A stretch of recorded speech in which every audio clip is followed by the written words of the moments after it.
Welcome back to my channel. So நான் இந்த வீடியோவில் என்ன பண்ண போகிறேன்னு நீங்கள் வந்து ஆல்ரெடி டைட்டில் பார்த்து தெரிஞ்சிருப்பீங்க. நான் 2 vlogs முன்னாடி சொல்லியிருந்தேன்ல, ஸ்பைசி கார்லிக் சிக்கன் வந்து நான் உங்களுக்கு செஞ்சு காமிக்கிறேன்னு. ஸோ அதுதான் நான் இந்த வீடியோவில் பண்ண போகிறேன். இது ரொம்ப சிம்பிளான ரெசிபி. நான் இதை ஆல்ரெடி 1 டைம் ட்ரை பண்ணியிருக்கேன். இது ரொம்பவே நல்லா வந்திருக்கு. சிம்பிளாக டக்குன்னு எதாவது செய்யணும்னு நினச்சிங்கன்னா நீங்களும் வந்து இதை ட்ரை பண்ணி பார்க்கலாம்.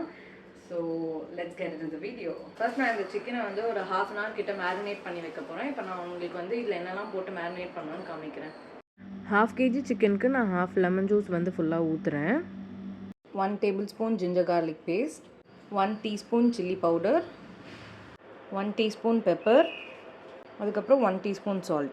இப்போ இது எல்லாத்தையுமே நல்லா மிக்ஸ் பண்ணி விட்டு நம்ம ஒரு 1/2 hour வந்து மேரினேட் பண்ணி வைக்கணும்.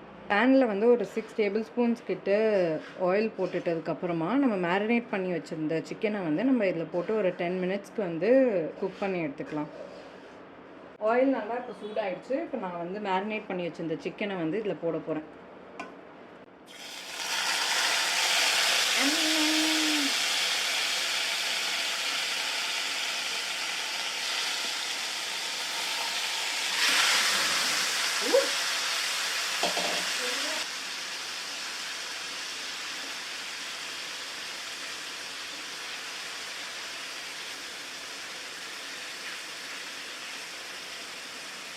இதை வந்து நம்ம ஒரு 10 minutesக்கு வந்து திருப்பி போட்டு குக் பண்ணிகிட்டே இருக்கணும். 10 minutes குக் ஆகிடுச்சு. இப்போ நான் ஸ்டவ் ஆஃப் பண்ணிவிட்டு இதை தனியாக ஒரு பிளேட்டில் மாற்றி வச்சுக்க போகிறேன். இப்போ நான் பேனில் வந்து 4 tablespoons கிட்ட ஆயில் போடுறேன்.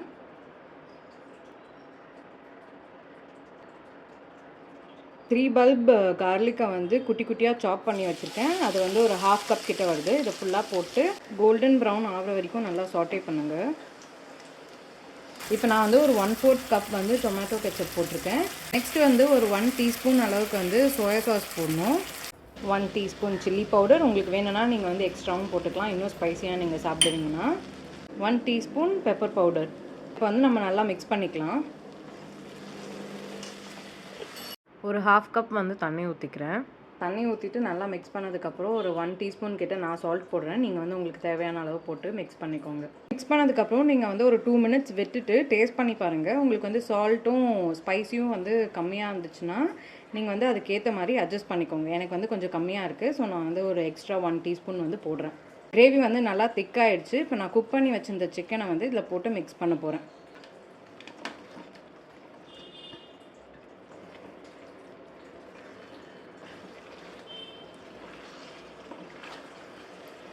கிரேவியை வந்து சிக்கனோட நல்லா மிக்ஸ் பண்ணதுக்கப்புறமா நான் வந்து ஒரு 5 minutes கிட்ட க்ளோஸ் பண்ணி வச்சுட்டு சிம்மில் வைக்க போகிறேன். சிக்கன் வந்து நல்லா குக் ஆகிறதுக்காக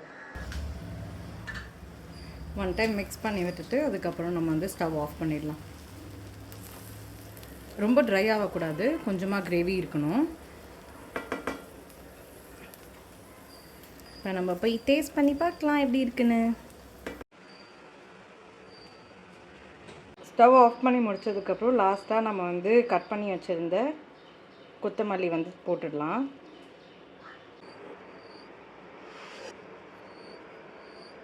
இப்போ நம்ம வந்து டேஸ்ட் பண்ணி பார்க்கலாம்.